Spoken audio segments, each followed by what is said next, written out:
Now we are going to discuss facial injuries and abnormalities. First, we are going to discuss the development of face. Lots of questions are asked related to development of face. So see important landmarks. This is image of 8 weeks embryo, and here you can see that there is frontonasal process, right? So this whole part is frontonasal process. Okay, and ultimately from this frontonasal process, what lateral nasal process and medial nasal process or prominence is going to develop. Here you can see that there is maxillary process, and here you can notice that there is mandibular process, right?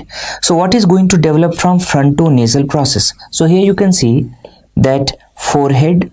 So from frontonasal process, forehead, bridge of nose, medial and lateral nasal prominence is going to develop. Forehead, bridge of nose, lateral and medial nasal prominence. Okay, now here you can see this is maxillary process. From this maxillary process, what is going to develop? So from maxillary process, cheek is going to develop. Apart from the cheek, can you see this lateral part of the upper lip? Lateral part of the upper lip. Okay, then you can notice that here there is medial nasal fold, also known as medial nasal prominence, and from this medial nasal prominence you can notice that this part of upper lip is going to develop. So what is the name of this part? This is known as philtrum.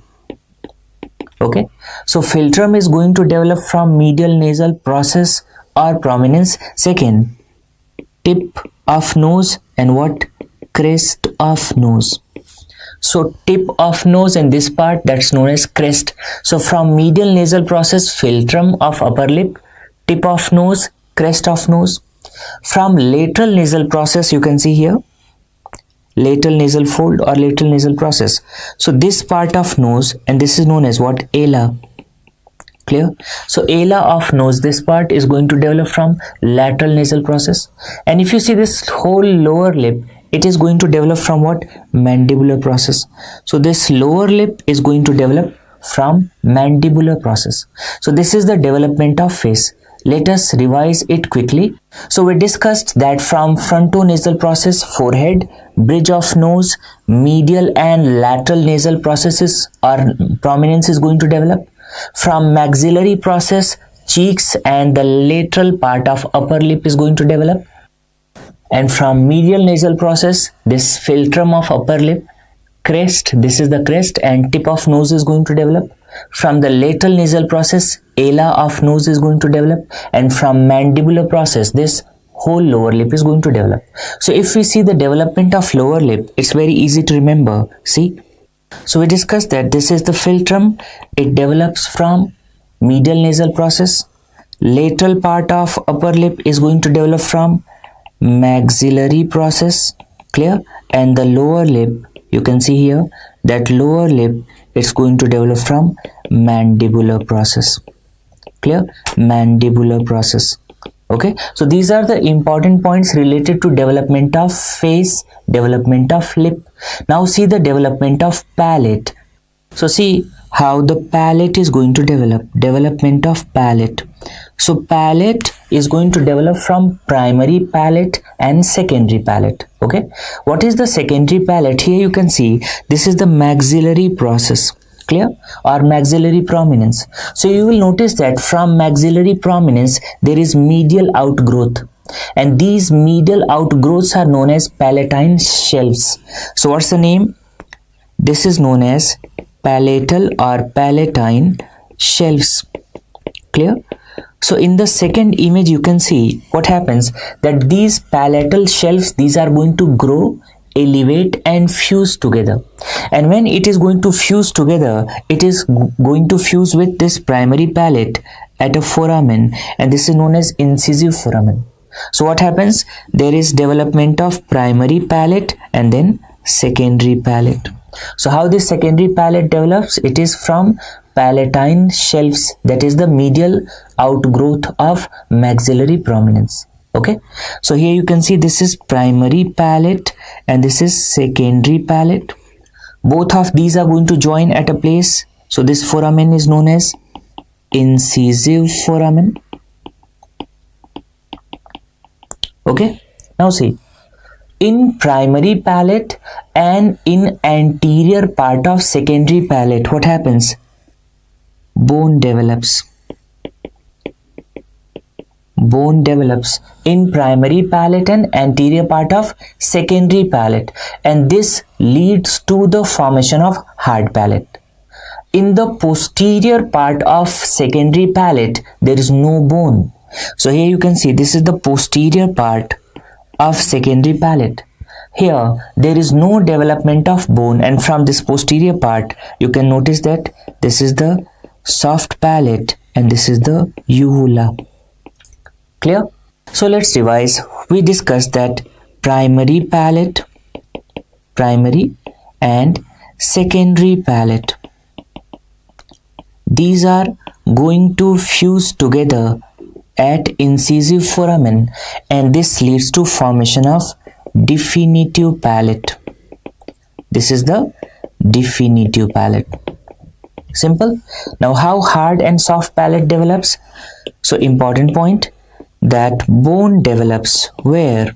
In primary palate and in primary and anterior part of secondary palate. Clear? And this leads to formation of hard palate. Clear? There is no bone development in the posterior part of secondary palate, so there from that part what is going to develop? Soft palate and uvula. Okay, so very important point, posterior part of secondary palate, and from posterior part of secondary palate, since there is no bone here, there is development of soft palate and uvula. Clear? So easy to understand. So now we are going to discuss the cleft lip and cleft palate. Cleft lip and palate. Okay. So first question, what's the most common congenital abnormality of orofacial structures? And the most common congenital abnormality of this orofacial structure is what? Cleft of lip, cleft of alveolus, cleft of soft palate and hard palate. So first important point, that what's the most common congenital abnormality of orofacial structures? Orofacial structures. Clear? And this is cleft. So this cleft can involve what? It can involve lip, cleft, alveolus, cleft of soft palate and cleft of hard palate. Clear? So these are the most common congenital abnormality of orofacial structures. Usually these are isolated. The cleft abnormalities are isolated. Sometimes it is associated with congenital heart disease. So usually it is isolated and sometimes it is associated with congenital heart disease. One by one we are going to discuss. See first the unilateral and bilateral cleft lip. Now see the first image. This is the unilateral cleft lip. So here you can see, what's the name of this process? This is maxillary process.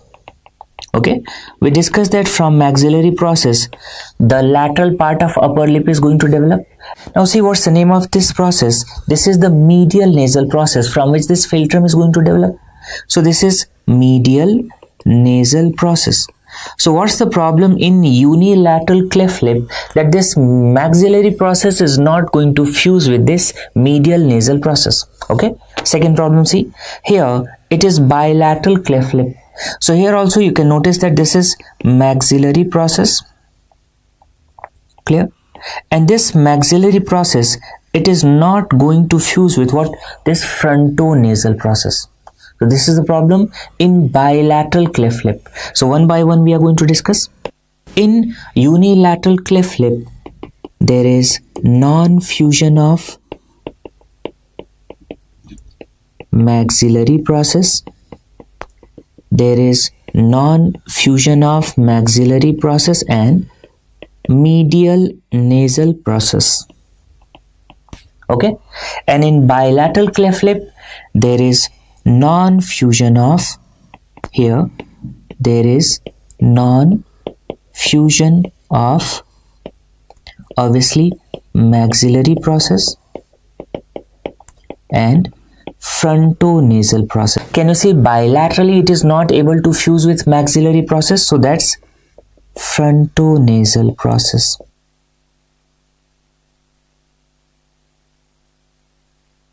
Now see what's the incidence of cleft lip, cleft palate and isolated cleft palate. So if you see the incidence of cleft lip plus cleft palate, this is 1 in 600 live births. So what's the incidence? It is 1 in 600 live births. Clear? And if you see the incidence of isolated cleft palate, it is relatively less common. So here the incidence is 1 in 1000 live births. So second, what's the incidence of isolated cleft palate? And in this case it is 1 in 1000 live births. Clear? Now let's see the relative incidence of various combinations. So if you see the relative incidence of cleft lip alone, it is seen in 15% of patients. And the most common combination is of cleft lip and cleft palate, and this is seen in 45% patients. Clear? And in how many patients there is only cleft palate alone? It is seen in 40%. So this is the question which is asked, that which one is the most common combination, and that is of cleft lip and cleft palate, which is seen in 45% of patients. Now see which combination is more common in males and which one is more common in females. If you see the combination of cleft lip plus cleft palate, this is more common in males, and cleft palate alone, this one is more common in females. So these are the questions related to relative incidence, and which one is more common in male and which combination is more common in females. Now see the etiology. There is genetic predisposition and environmental factors which are going to play the role in causation of cleft abnormalities. So what's that? One is genetic predisposition. Okay. And the second is environmental factors. Right? Now see, one factor, that if during pregnancy there is maternal history of epilepsy, so what, these females are going to take anti-epileptics, and anti-epileptics are having high risk of causation of cleft lip and cleft palate abnormality. So in environmental factors, first, whether there is maternal history of epilepsy or not. So if there is maternal epilepsy, it increases the risk, right? Simultaneously, there are certain drugs which are going to increase the risk of cleft abnormalities. How to remember? The mnemonic is DPS. It's DPS. Clear? So D, that's diazepam. P, phenytoin. S, steroids. So what are the drugs? Diazepam. P, that's phenytoin. It's phenytoin. And S, steroids. You have to remember these drugs are frequently asked in exam. Another question which is frequently asked in pediatrics as well as in the surgery, that what are syndromes which are associated with cleft abnormalities? And the most commonly associated syndrome is Pierre-Robin syndrome. This is frequently asked. Okay, so see the associated syndromes.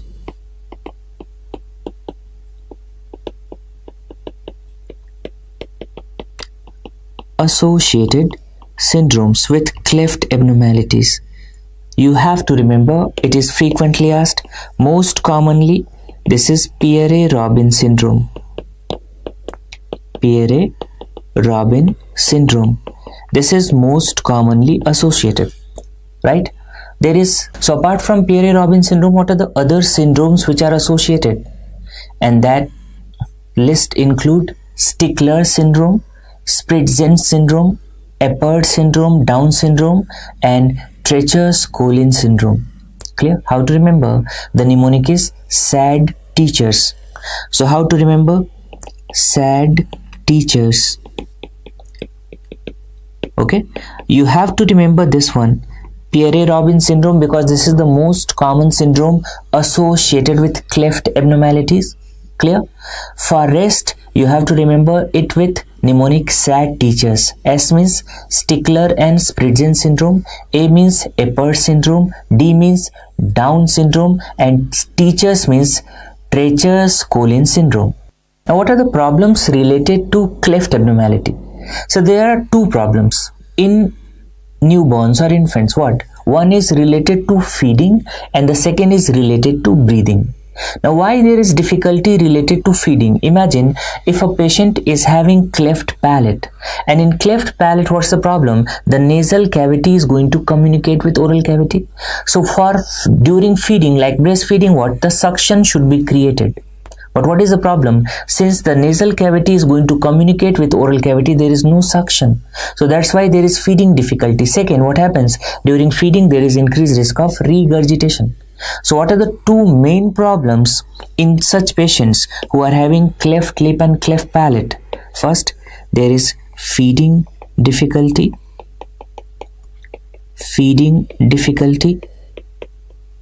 And the second is breathing difficulty. Clear? So feeding difficulty and breathing difficulty. Now see the classification of cleft lip and cleft palate. Okay, so this is the normal development. Here you can see there is lip, this is hard palate, this is soft palate, and this is uvula. Simple. Now in this image you can see this is right side, this is left side. So in the left lip you can see what? There is cleft. So this is unilateral cleft lip. And if you see this image, what you can notice that there is cleft in both lips.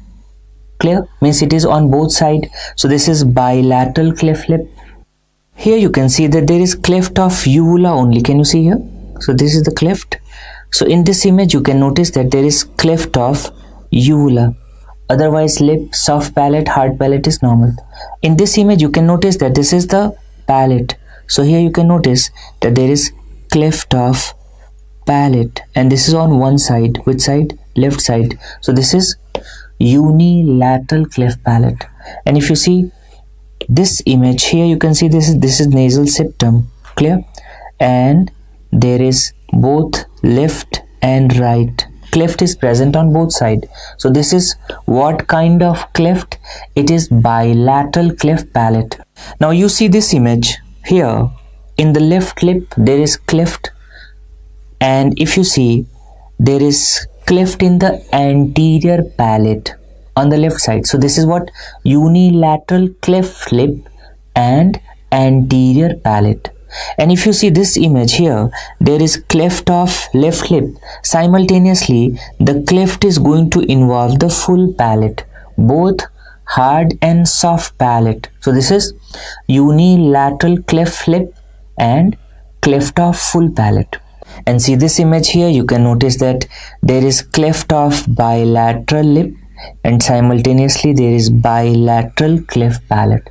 So this is bilateral cleft lip and cleft of full palate. Clear? So these are the various combinations of cleft lip and cleft palate. There was one question in NEET and DNB that at how many weeks of gestation we can detect isolated cleft palate.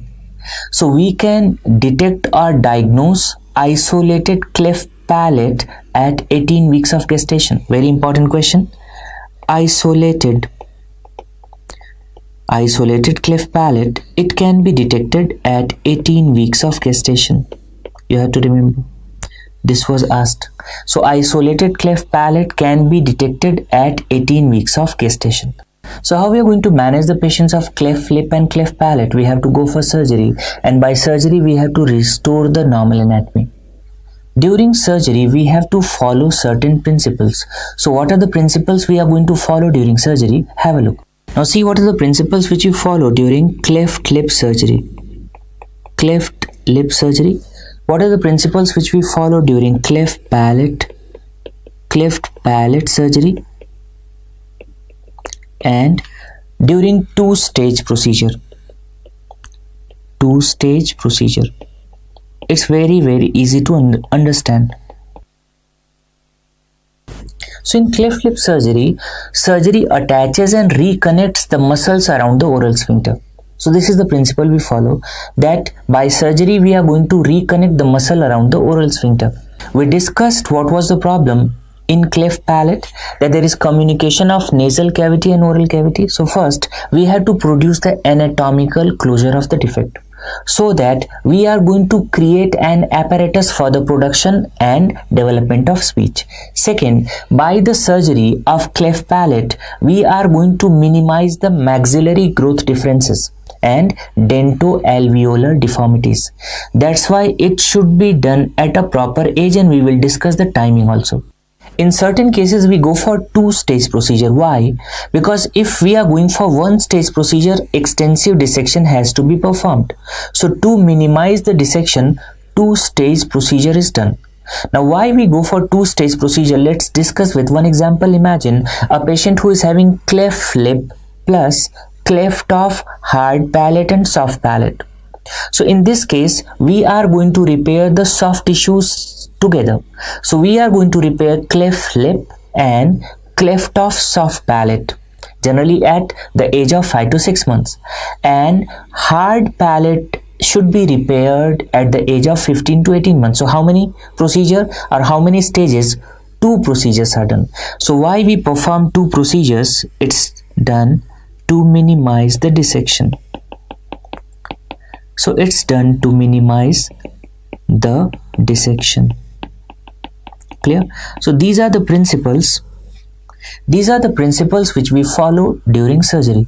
After surgery, so child requires regular review by multidisciplinary team, and this is known as secondary management. Okay. So what are the components of secondary management? So secondary management means this is the management done after surgery, and here child requires regular review by multidisciplinary team.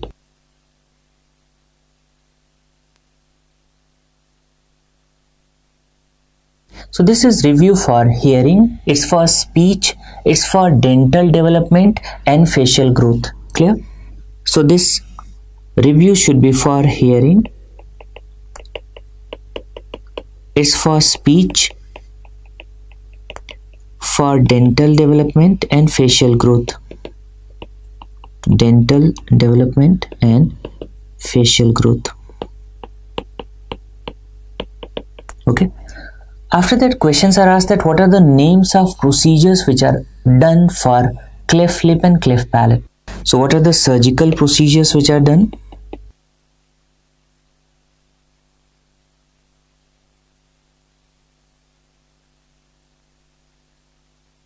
The most commonly used method for repair of cleft lip and cleft palate, and that is Millard rotation advancement technique. This is the most commonly used method. So this is most commonly used method.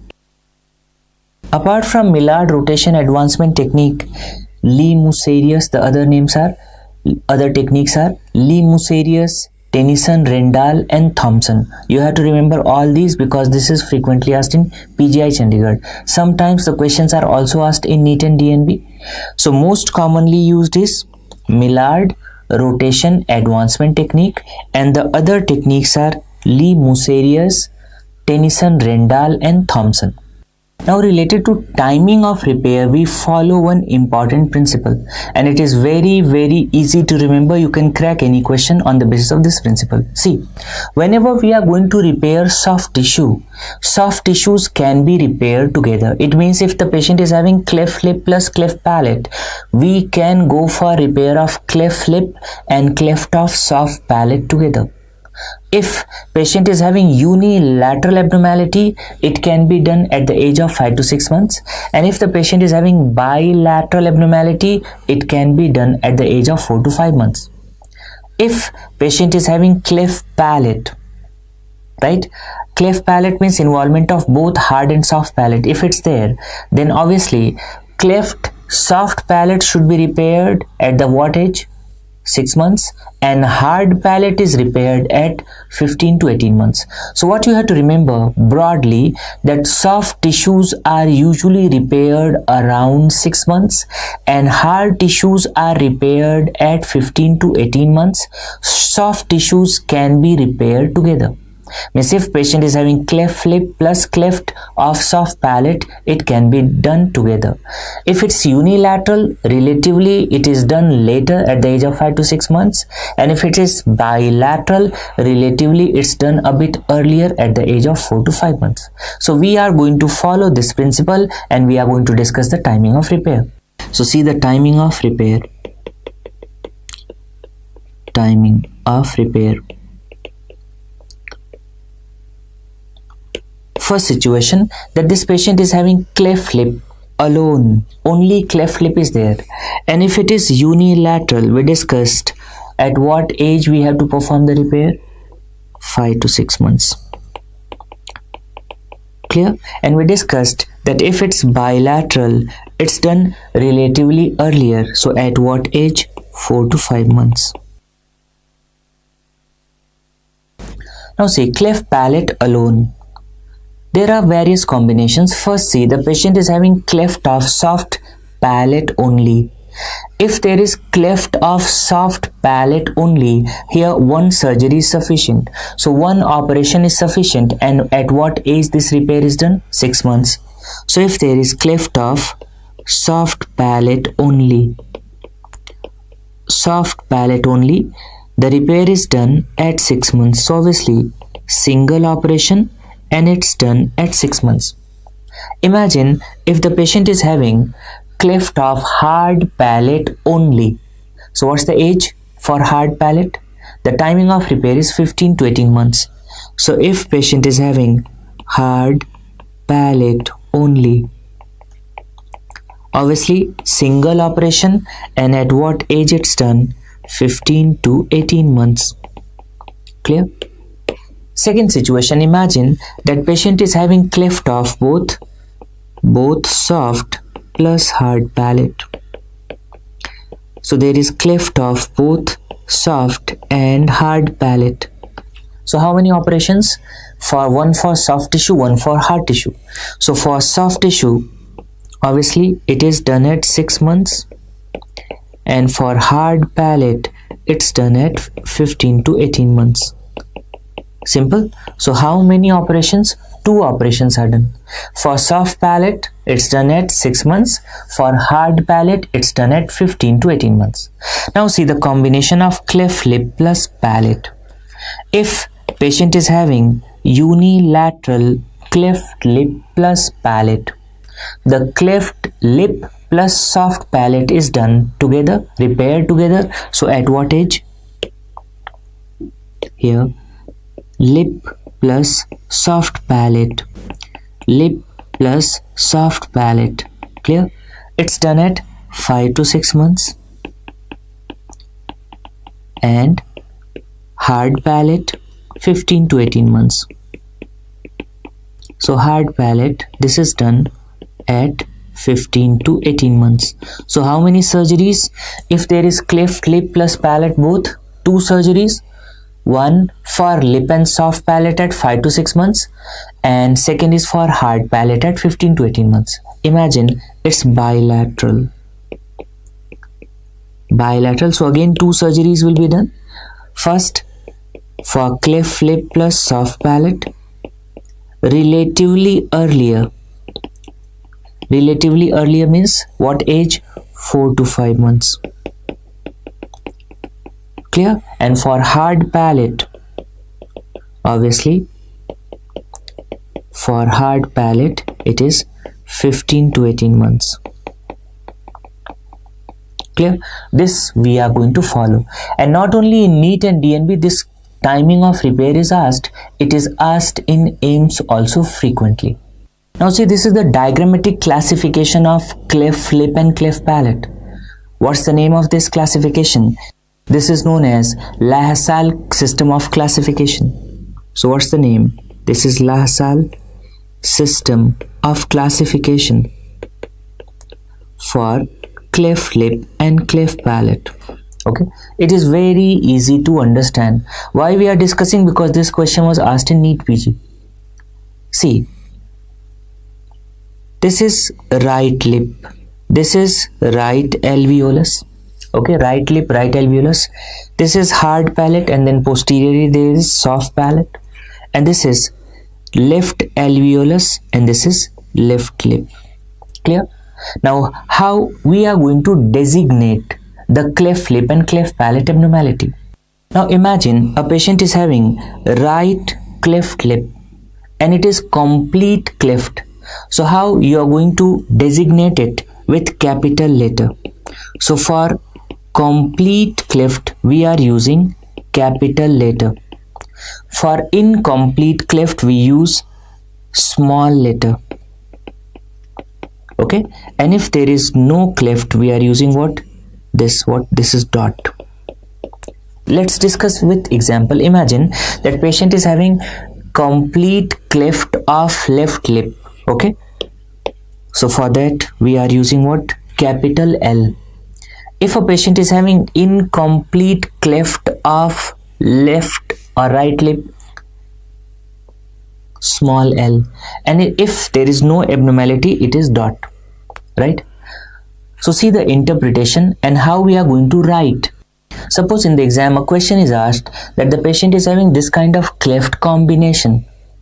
Write it in the format of Lahassal, or this kind of Lahassal representation is given. What is the abnormality patient is suffering from?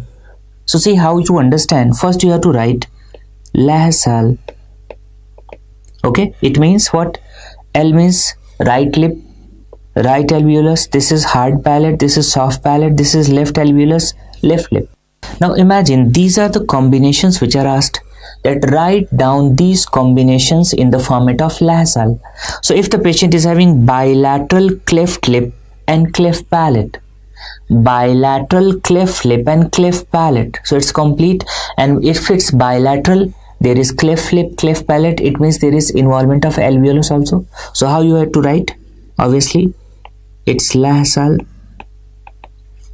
Okay, now imagine left complete cleft lip, so write down Lahassal. Okay, there is left complete cleft lip, left side. Okay, only cleft lip is there which is complete. So what? Rest of the letters will be replaced by a dot. 1 for L, dot for A, dot for H, dot for S, dot for A, dot.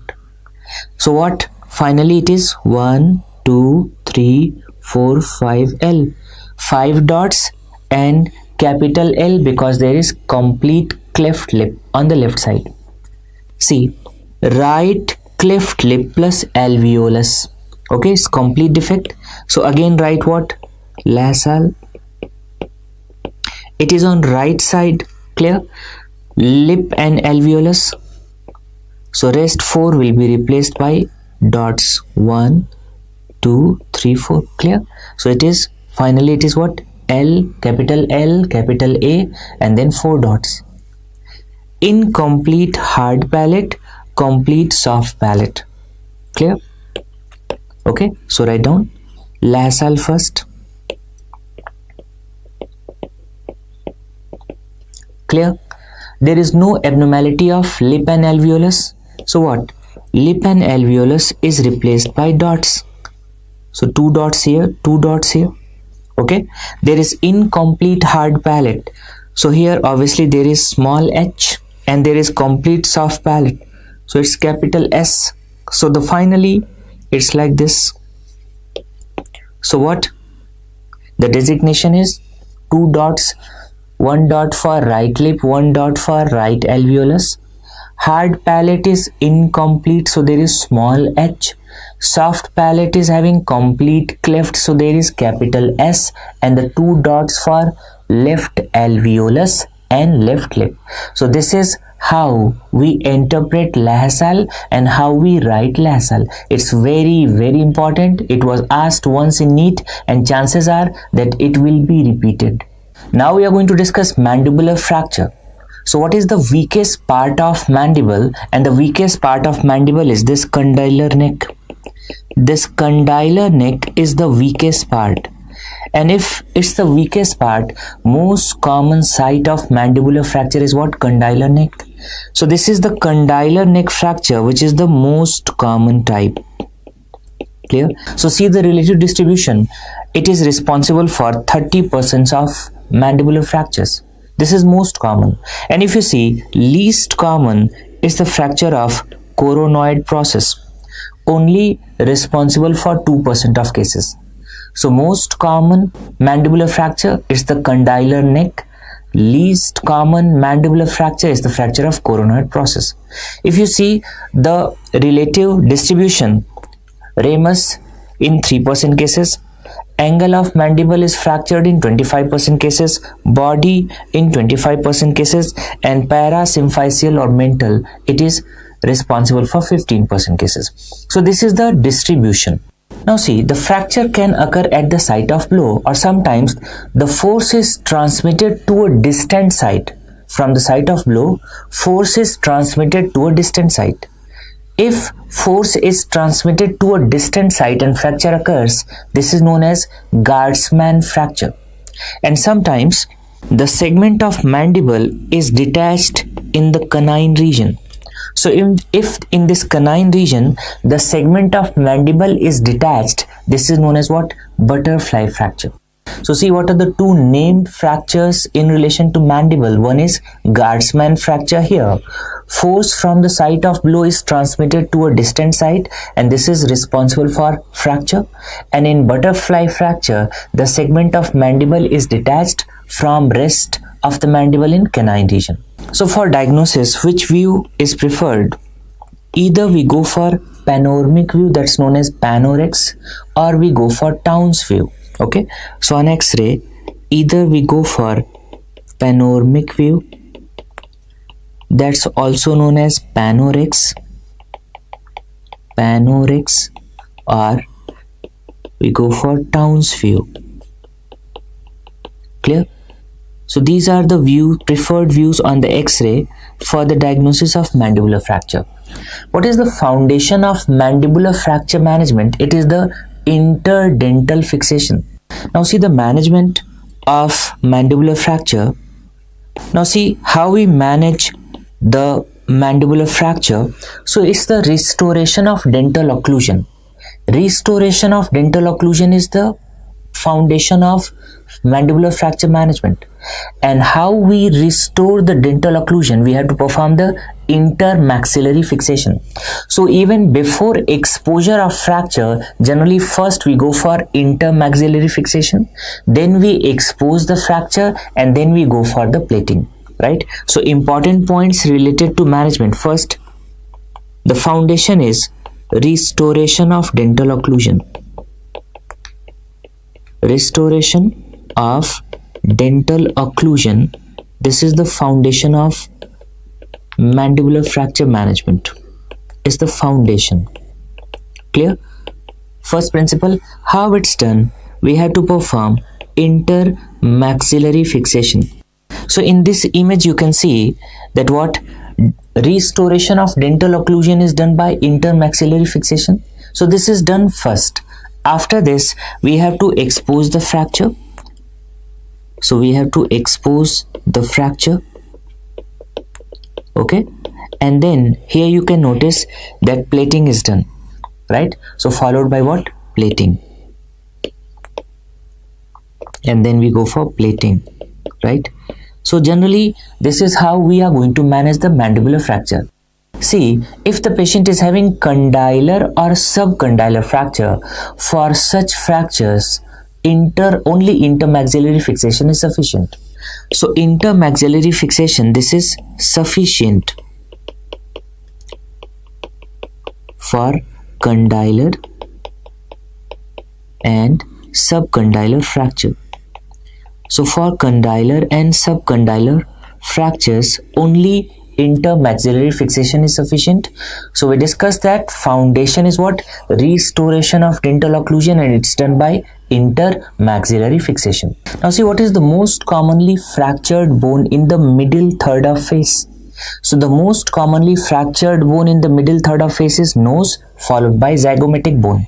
So first question which is asked, most commonly fractured bone in middle third of face. Middle third of face. Okay, so you have seen in boxers there is fracture of what? Nose. So it's the nose followed by zygomatic bone. Okay, and you have seen that generally, or in certain cases, this zygomatic bone, it is fractured at 3 places, and since it is fractured at 3 places, it is also known as tripod fracture. See how it looks like. So in this image you can see that it is fractured at 3 places. Clear? Right? So this is looking like tripod, so this is also known as, can you see, tripod fracture. So what is the other name? It is also known as tripod fracture because it is fractured at 3 places. So what are those places? Can you see? This is zygomatico-frontal, this is zygomatico-temporal, and here you can see it is infraorbital. Infraorbital. Clear? So it is fractured at zygomatico-frontal, zygomatico-temporal, and infraorbital. So that's why it is known as tripod fracture. Fractured at 3 places. Now see the clinical features of zygomatic bone fracture. What are the clinical features? So in this case, what happens? There is flattening of this malar prominence. In certain patients, there is epistaxis. There is steep deformity in this infraorbital region. And what happens? There is entrapment of one muscle. Which muscle? Inferior rectus. So there is inferior rectus entrapment, and because of entrapment of this inferior rectus, what happens? There is restricted ocular movements. So what's the problem? Restricted ocular movement. In certain patients, you will notice that in infraorbital nerve distribution here, there is anesthesia. So there is anesthesia in infraorbital nerve distribution. There is oblique palpebral fissure and emphysema. So these are the important clinical features which are seen in tripod fracture or zygomatic bone fracture. Now how we make the diagnosis? So if we want to go for the X-ray, which view is preferred? Is the Waters view. On X-ray, Waters view. Sometimes this question is asked, which view is the Waters view, which is preferred. Clear? Now see the twist in question. What is the best investigation for diagnosis of zygomatic bone fracture? On X-ray, the preferred view is Waters view, but the best investigation is CT scan. So what's the best investigation for diagnosis of zygomatic bone fracture? And that's CT scan. So how we manage? There are two situations. One, the fracture is undisplaced. If there is undisplaced fracture, no treatment is required. And if fracture is displaced, in that case we go for open reduction and internal fixation. So two situations. First, if there is undisplaced fracture, in this case no treatment is required, no treatment. And if there is displaced fracture, in this case we go for open reduction and internal fixation. So this is open reduction and internal fixation. Now we are going to discuss mid-face fracture, and you know the mid-face fracture involving the maxilla, it's known as Lee-Ford's fracture. So what's Lee-Ford's fracture? It's the mid-face fracture involving the maxilla. There are 3 types of Lee-Ford's fracture, and this question is frequently asked. Almost every year this question is asked. Now see the diagrammatic representation.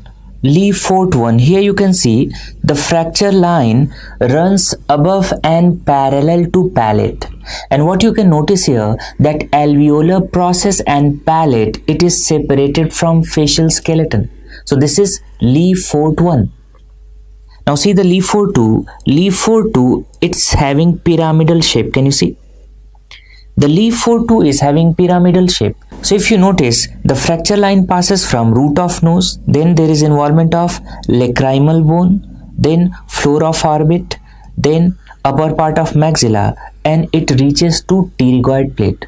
So here, the fracture line runs from root of nose, there is involvement of lacrimal bone, orbital floor, upper part of maxilla, and it goes to the pterygoid plate. This is Lee Fort 2. Now see what happens in Lee Fort 3. Here you can see this is skull. So if you see the fracture line, there is complete disjunction of facial skeleton from skull. In Lee Fort 3, there is complete disjunction of facial skeleton from skull. And see how this fracture line passes. You can notice that it passes from nose, root of nose, then septum, ethmoid bone, orbit, and it reaches to, can you see a suture here, frontozygomatic suture. So these are three types of Lee Fort fracture. Let's revise it quickly. So first see Lee Fort 1. So in the Lee Fort 1, fracture line passes above and parallel to palate, clear, and alveolar process or alveolus and palate, it is separated from facial skeleton. And this is Lee Fort 2. We discussed what is the shape. You can see that it is pyramidal in shape, and the fracture line passes from nose, lacrimal bone, here you can see orbit, it passes from, you can notice, nose, lacrimal bone, orbit, upper part of maxilla, and pterygoid plate. Now see, sometimes students are having confusion in remembering. So how to remember? The mnemonic is nose, lao, maxilla pe. In Lee Fort 2, mnemonic is nose, lao, maxilla pe. So here you can notice nose, lao, maxilla pe. So nose means nose, root of nose. LA, this is lacrimal bone. O means orbital floor. Maxilla means maxillary sinus, upper part, and P means pterygoid plate. So see this Lee Fort 3, we discussed that there is complete disjunction of facial skeleton from skull, right? And here the fracture line passes from nasal bridge, septum, ethmoid, this is orbital floor, and it goes to which suture? Frontozygomatic suture. So how to remember? The mnemonic is NSC of Z. It is NSC of Z. N means nasal bridge, S means septum, E means ethmoid, O means orbit, and FZ, that is frontozygomatic suture. So these are three types: Lee Fort 1, Lee Fort 2, and Lee Fort 3. How we manage? So see, for the management of Lee Fort fractures, interdental or intermaxillary fixation is mandatory. So what's mandatory? We have to go for interdental or intermaxillary fixation. So this is mandatory. Clear? And it is mandatory to re-establish. It's mandatory to re-establish proper dentoskeletal relationship, immobilize fractured bones. So whatever the fracture is there, we have to immobilize, and there should be normal post-operative occlusion. So this is how we manage the patients of Lee Fort fracture, and this is all about facial injuries and abnormalities.